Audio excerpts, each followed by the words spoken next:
예수 그리스도의 종이요 야고보의 형제인 유다는 부르심을 입은 자 곧 하나님 아버지 안에서 사랑을 얻고 예수 그리스도를 위하여 지키심을 받는 자들에게 편지하노라. 긍휼과 평강과 사랑이 너희에게 더욱 많을지어다. 아멘. 오늘 묵상하는 말씀은 유다서입니다. 한 장밖에는 되지 않는 짧은 분량이죠. 유다서는 편지예요. 편지라는 것은 보내는 사람과 그 보낸 사람이 받는 편지를 받는 사람이 있는 거 아니겠습니까? 보낸 사람이 어떤 목적을 가지고 이유를 가지고 편지를 썼고 그걸 보내면 그걸 받는 사람이 있는 거죠.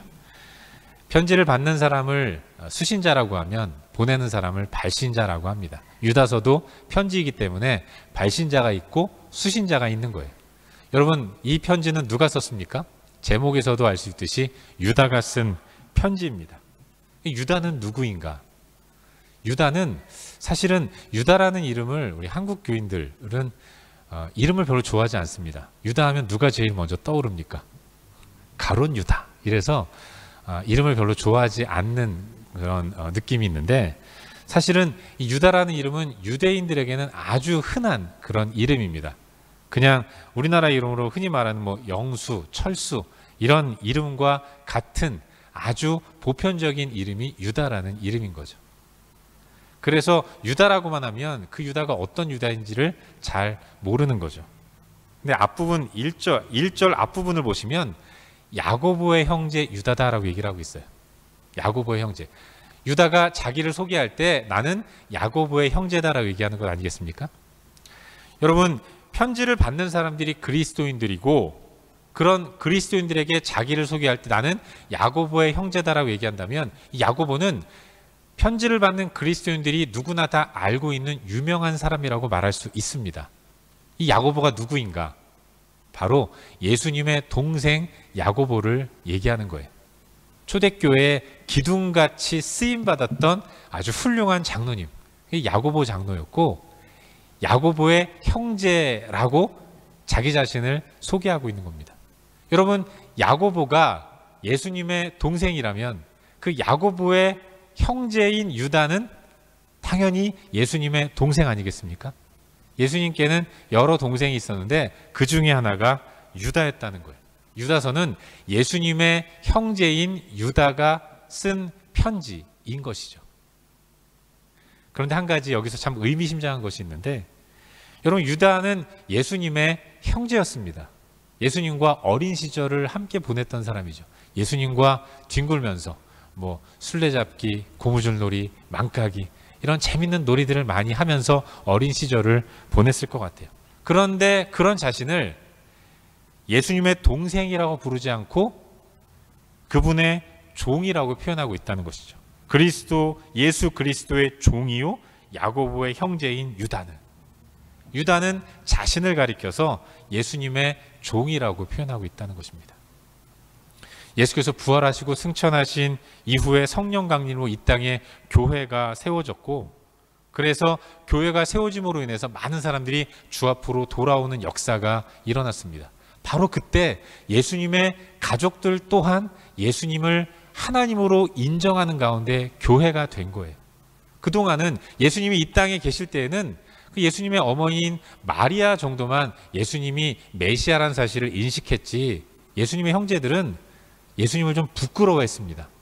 집 나가서 여기저기 떠돌아다니면서 얻어먹는 생활을 하는 형이 좀 부담스러웠던 거죠. 그런 그들이 예수께서 이 땅에 계시면서 말씀하신 대로 십자가에 못 박혀 죽으셨습니다. 사흘 만에 다시 살아나셨고, 살아나신 육신을 가지고 40일 동안 이 땅에 머물면서 그 육신을 보이셨어요. 그리고 하늘로 올라가심으로 인해서 그분은 하나님이 보내신 메시아다라는 사실을 알게 되었습니다.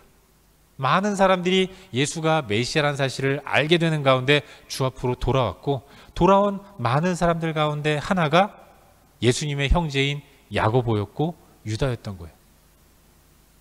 진정한 복음이신 예수 그리스도를 만났을 때 그때 그들의 입술 가운데서 온전한 고백이 터져나온 것입니다. 예수 그리스도의 종이요. 유다는 예수를 만나고 하나님이신 예수님을 온전히 깨닫는 가운데 깨달음을 통해서 복음을 만남으로 인해서 참된 믿음의 고백이 그 입술 가운데 터져 나왔다는 것. 우린 그걸 성경을 통해서 보게 되는 것입니다. 여러분, 이걸 통해서 알게 되는 것이 그런 거예요. 복음이 경험될 때에만 참된 고백이 이루어진다는 것입니다. 예수에 대한 고백은요, 누가 강요해서 이루어지는 것 아닙니다. 누가 막는다고 고백 안 하는 것 아니에요. 복음을 진정으로 경험하면, 예수를 온전히 경험하면 그 입술 가운데서 가장 먼저 터져 나오는 것이 나의 주, 나의 하나님이라는, 주는 그리스도시요 살아계신 하나님이다라는 고백이 터져 나오게 되는 것입니다. 영적 권위에 대한 온전한 순종, 그것은 복음의 깊은 은혜가 임하게 될 때 가능하다는 것, 우린 그걸 깨닫게 되는 것이죠. 여러분, 아무나 예수를 하나님이라고 고백하는 것 아닙니다. 어떤 사람은 고백하고 싶어도 못하는 사람들이 있어요. 아니, 도대체 안 믿어지는데 어떻게 고백하겠습니까? 그런데 우리가 예수를 하나님으로 고백합니까? 고백이 되어져요? 이건 내 실력으로 고백하는 것이 아니라 성령께서 우리 마음 가운데 역사하셔서 우리를 고백하게 만드신 것입니다. 그래서 은혜라고 이야기를 하는 거예요. 우리는 그렇게 예수를 하나님으로 고백하는 하나님의 사람이 되었고, 우리가 그런 은혜로 고백하니까 하나님이 그 고백을 들으시고 너는 의로운 자다라고 인정하시는 가운데 우리를 천국 백성 삼아주신 것입니다. 그래서 우리는 할렐루야 찬양하면서 하나님께 영광을 돌리는 삶을 살게 된 거예요. 그 은혜 하나님을 날마다 찬양하는 우리 모두가 될 수 있기를 주의 이름으로 축원합니다. 여러분, 그렇다면 유다서의 수신자는 누구입니까? 당연히 유대인이에요. 혈통적으로 유대인. 유대인 가운데서 예수를 믿는 사람들이 나타났습니다. 그런데 그 유대인들, 1세기 당시의 유대인들은 잘 아시겠지만 많은 핍박과 고난을 받았어요. 특별히 예수를 믿는다는 이유 하나만으로 왕따를 당하는 사람들이 1세기 유대인이었습니다. 로마의 식민지 하에서 수탈을 당하면서 배고픈 삶을 사는 것도 힘들었는데, 그런데 유대인들은, 예수를 믿는 그리스도인들은 특별히 그 어렵고 힘든 가운데서 더 유대교에서 추방을 당하고 왕따를 당하고 생명의 위험마저 느끼면서 살아가는 근거지를 떠나서 좀 더 자유롭게 하나님을 마음껏 찬양하기 위해서 이곳저곳을 떠돌아다녀야 하는 나그네의 삶을 살아야 했던 것입니다. 그래서 지쳤고, 그래서 괴롭고, 그래서 힘든 삶을 사는 유대인들, 그들을 위해서 유다는 펜을 들었고 편지를 썼던 거예요. 그런데 여러분, 유다는 저들을 위로하기 위해 편지를 썼지만 그것과 더불어서 편지를 쓴 또 하나의 이유가 있습니다. 그 이유를 밝히고 있는 것이 유다서 3절부터 5절까지 내용인데, 다시 말해서 교회 안에 1세기 당시에 거짓 교사들이 들어와서 교회를 혼란스럽게 했기 때문에 그런 것입니다. 내가 예수를 믿어요. 그래서 교회 공동체가 되었습니다. 이 교회 공동체 안에서 하나님을 찬양하면서 천국의 삶을 살아야 하는데, 어느 순간 거짓 교사들이 들어와서 내가 믿는 하나님을 부정하는 가운데 잘못된 이단 사설들을 퍼뜨렸던 것이죠. 그 가운데서 혼란스럽고 더 힘든 그런 삶을 살았던 거예요. 잘못된 가르침을 전하는 거짓 교사들이 곳곳에 교회 가운데 침투해서 복음을 가로막는 가운데 교회 안에 많은 혼란을 주었던 것이죠. 특별히 1세기 당시에 거짓 교사들이 교회 안에 들어와서 일으킨 혼란의 양상은, 저들은 꿈을 가지고 복음을 온전히 받아들이지 못하도록 현혹했다는 거예요. 꿈을 통한 계시를 강조하면서 말씀에 근거한 복음 생활을, 믿음 생활을 방해하는 일들을 많이 했던 것입니다. 내가 꿈을 꿨는데 하나님이 이렇게 말씀하셨어. 그러면서 말씀과는 무관한, 또 사도들이 가르치는 내용과는 전혀 다른 이야기들을 전하면서, 그러면서 성도들을 혼란스럽게 했던 것입니다. 그런 저들을 향해서 유다는 하나님의 심판이 있을 것이라는 사실을 경고하는 메시지를 전하는 거죠. 본문 11절에 보시면 화 있을진저라고 말씀하고 있어요. 저들 거짓 교사들에 대한 심판과 경고를 선포하고 있는 것을 보게 되는 것입니다. 이것이 오늘 우리가 함께 살펴보려고 하는 유다서의 전반적인 내용이에요. 그리고 유다가 흩어진 유대 그리스도인들 가운데 보낸 이 편지를 통해서 오늘 우리에게 주시는 은혜와 도전들 한 두 가지 정도 함께 살펴보는 가운데 우리의 마음에 새길 수 있기를 바랍니다. 먼저 우리가 유다서와 같은 본문을 묵상하면서 생각해 볼 수 있는 것이 하나 있는데, 여러분 사실 성경이 가르치는 일관된 가르침 가운데 하나이지만 해 아래 새 것은 없다라는 것입니다. 정말로 죄성이 가득한 이 세상 가운데서 새 것은 없다라는 거예요. 인간은 다 거기서 거기이고 다 똑같은 존재다라는 것을 우리는 깨닫지 않을 수 없는 것입니다. 그냥 네가 잘났네 내가 잘났네 하면서 도토리 키재기를 하지만 거기서 거기라는 것을 우리는 생각해 보게 되는 거죠. 여러분, 유다서는 초대교회 성도들에게 보낸 편지입니다. 이 편지를 받는 사람들은 초대교회 성도들이었어요. 우리가 생각하는 초대교회는 어떤 모습입니까? 완벽한 모습이라고 생각하죠. 가장 이상적이고 가장 모델이 되는 교회다라고 생각을 하는 경우가 많이 있어요. 초대교회는 완전한 교회라고 생각합니다. 초대교회는 늘 공동체 전체가 할렐루야 하나님을 찬양하는 가운데 아무 문제도 없고 정말로 은혜가 넘쳐 흐르는 그런 교회라고 생각하는 경향이 아주 많이 있죠.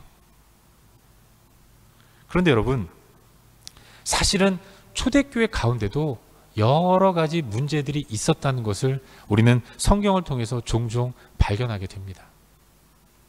참 재밌는 것은 여러분, 초대교회는 누가 개척했습니까? 물론 하나님이 세우셨죠. 그런데 하나님이 특별히 사도들을 사용하셔서 하나님의 교회를 세우셨어요. 그게 1세기에 세워진 초대교회입니다. 그리고 그 사도들의 가르침을 받은 순회 전도자들이 계속 돌아가면서 그야말로 십자가 복음을 날 것 그대로 온전히 선포한 교회가 초대교회였던 것이죠. 그래서 뜨겁고, 그래서 열정이 넘치고, 그래서 문제 같은 것은 파고들 그런 공간이 없을 정도로 완벽한 교회였을 것이라고 생각을 하는 것입니다. 여러분, 초대교회 말씀을 전한 사람들이 누굽니까? 사도들이었어요. 사도는 어떤 사람들입니까? 잘 아시겠지만 사도들은 예수님과 함께 시간을 보낸 사람들이었어요. 쉽게 말해서 예수님과 함께 먹고 마시고 생활했던 사람들. 예수님이 기적을 일으키실 때 가장 가까운 곳에서 예수님이 일으키시는 기적을 본 사람들입니다. 예수님이 물로 포도주 만드실 때 그 포도주 마셔본 사람. 예수님이 떡 5개와 물고기 2마리로 남자만 5,000명을 먹이실 때 예수님이 제자들에게 그 떡을 떼어주셨잖아요. 예수님께 받은 떡을, 물고기를 사람들에게 나눠줄 때 줄지 않는 이와 같은 것을 경험한 사람들, 이 신비한 것들을 경험한 사람들이 사도들이었어요. 예수님이 죽은 나사로를 살리실 때 나사로가 죽었다가 살아난 모습을 직접 본 사람들, 그런 사람들이 사도들이었던 거죠. 여러분, 체험이 있으면 강력한 메시지를 선포할 수 있어요. 자기가 체험한 것들을 가장 강하게 가르칠 수 있는 것입니다. 왜 저자 직강이라고 하잖아요. 책을 쓴 사람이 가르칠 때, 책의 내용을 가르칠 때 더 확실하게 가르칠 수 있는 것 아니겠습니까? 사도들은 보고 느낀 바를 초대교회 성도들에게 선포하고 가르쳤던 거예요. 그게 초대교회였습니다. 그런데도 초대교회는 지금 이 시대에 우리가 겪는 어려움과 아픔들이 그대로 존재했다는 것을 우리는 성경을 통해서 발견하게 되는 것입니다. 어떤 교회들은요, 성도들이 나뉘었습니다. 바울파, 아볼로파, 게바파, 이것저것 싫다, 나는 예수파다 이러면서 파벌을 나누어서 서로 대립하는 그런 교회도 있었던 것입니다. 그런가 하면 초대교회 가운데 어떤 교회는 디오드레베 같은 그런 한 사람이 이 교회가 마치 하나님의 교회임에도 불구하고 자기 교회인 것처럼 틀어지고 자기 마음대로 휘저으면서 너 오지마, 너는 와 이러면서 권력을 행사하는 그런 모습을 가진 교회들도 있었던 거예요. 그리고 또 어떤 교회들은, 대부분의 교회들은 거짓 교사들이 들어와 가지고 실컷 사도들이 열심히 하나님의 말씀을 증거하고 떠나면 거짓 교사들이 들어와서 그거 아니야, 내가 꿈에 봤는데, 내가 환상을 봤는데 그거 아니야, 이렇게 얘기하면 사정없이 흔들리는 그야말로 미성숙한 모습들이 넘쳐나는 교회가 초대교회였던 거예요. 결국 초대교회나 요즘 우리 시대의 교회나 다 거기서 거기인 똑같은 모습을 가지고 있었던 것입니다. 그렇다면 왜 초대교회는 그렇게 훌륭한 사도들이 하나님 말씀을 가르쳤고 정말로 성령의 놀라운 역사들이 나타나는 교회이었음에도 불구하고 그러한 여러 가지 문제들을 나타내 보였는가? 이유는 하나입니다. 바로 인간이 모여있는 공동체였기 때문에 그런 거예요. 초대교회도요, 사람이 모였습니다. 그 사람들은 다 죄성을 가지고 있는 사람들이었던 거죠. 하나님이 은혜로 구원하시지 않았다면 절대로 구원받을 수 없는, 그들의 실력이나 그들의 행위로는 결코 구원받을 수 없는 연약한 모습을 가진 사람들이 모여있는 공동체가 초대교회였던 거예요. 그래서 그 안에서 시기하고 다투고 분쟁하고 서로 네가 크네 내가 크네 경쟁하는 이런 모습들이 있었던 것입니다. 그게 바로 이 땅에 존재하는 지상의 교회, 유형 교회의 모습이었던 것입니다. 초대교회 또한 에베소 교회, 필라델피아 교회, 서문학 교회, 모든 교회들은 다 이 땅에 세워진 지상의 교회이고, 그 지상의 교회는 연약한 죄성을 가지고 있는, 하나님이 의인이라고 인정해 주셨기 때문에 구원받은 사람들이 모여있는, 여전히 죄성을 가지고 있는 사람들이 모여있는 공동체였기 때문에, 그렇기 때문에 연약한 모습을 드러낼 수밖에 없었던 것입니다. 그런데 여러분, 중요한 것이 있습니다. 초대교회는 연약했어요. 초대교회는 흔들렸습니다. 이러저러한 어려움과 이러저러한 위기들을 숱하게 만나면서 한 주 한 주 보냈을 거예요. 그런데 그 연약한 교회가 그럼에도 불구하고 2000년 동안 계속해서 이 땅에 존재해 왔다는 것입니다. 하나님의 교회는 연약한 죄성을 가지고 있는 사람들의 모임이기 때문에 이렇게 저렇게 흔들렸고, 어떤 교회는 무너졌고 어떤 교회는 사라졌습니다. 그럼에도 불구하고 지상의 교회는 무너졌을지언정 예수를 하나님으로 고백하는 참된 교회, 무형의 교회, 이 교회는 오고 오는 세대 가운데 계속해서 존재할 수 있다는 것입니다. 지난 2000년 동안 그 교회는 미성숙한 모습을 가졌음에도 불구하고 사라지지 않았고 건재했던 것처럼 앞으로도 계속해서 주님 오시는 그날까지 하나님의 교회는 결코 멸망하지 않고 온전한 모습으로 나아가게 될 것입니다. 왜 그렇습니까? 그것은 바로 그 교회를 하나님이 붙들고 계시기 때문에 그런 거예요. 모여있는 우리는 연약하지만, 그러나 연약한 우리를 부르셔서 하나님의 교회 공동체로 삼으신 예수 그리스도, 하나님은 전능하신 분이기 때문에, 전능하신 하나님이 강한 손과 편팔로 오늘도 이 교회를 지켜나가고 계시기 때문에 하나님의 교회는 결코 멸망할 수 없고 주님 오시는 그날까지 온전한 모습으로 세워질 줄로 믿습니다. 연약한 인간이 모인 교회는 연약할 수밖에 없어요. 하지만 그런 연약한 우리를 그런데 하나님이 붙들고 계신다는 것입니다. 그렇기 때문에 연약한 인간을 바라볼 것이 아니라 연약한 인간을 붙들고 인도하시는 전능하신 하나님을 바라보며 나아가야 한다는 것. 지금도 강한 손과 편팔로 교회를 안고 이끌어 가시는 예수 그리스도 하나님만을 온전히 바라보는 그런 모습이 이 땅을 살아가는 우리의 참된 모습이어야 한다는 사실, 여러분 그걸 믿으시기를 바랍니다. 하나님의 교회는 주님 오시는 그날까지 건재합니다. 많은 사탄의 공격으로 흔들릴 수 있습니다.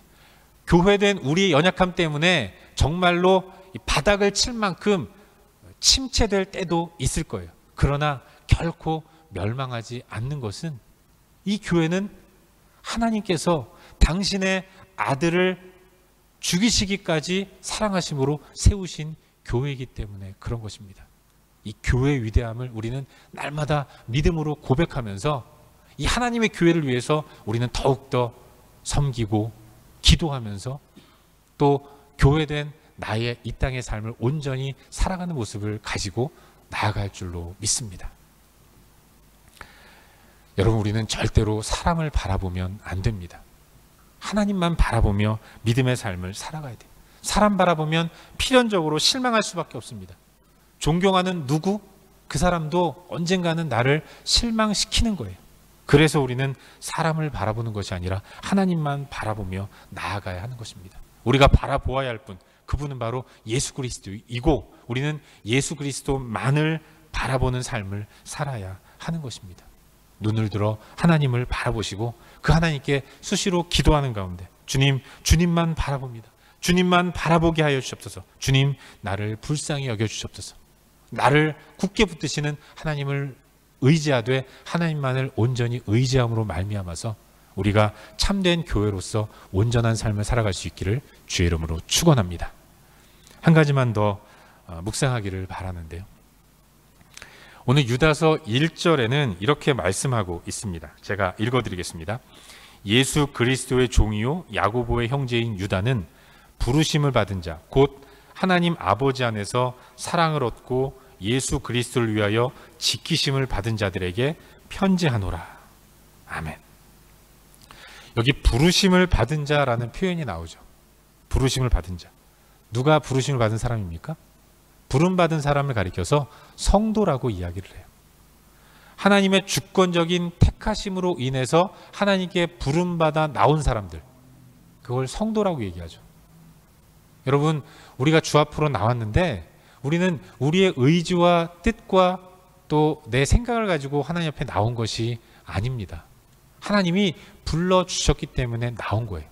우리는 택함받은 하나님의 사람이고 그래서 우리는 성도인 것입니다. 그런데 유다는 성도에 대한 정의를 또 다른 표현으로 나타내고 있는 것을 보게 됩니다. 어떻게 말씀하고 있습니까? 곧 하나님 아버지 안에서 사랑을 얻고 예수 그리스도를 위하여 지키심을 받은 자들이다. 성도는 누구인가?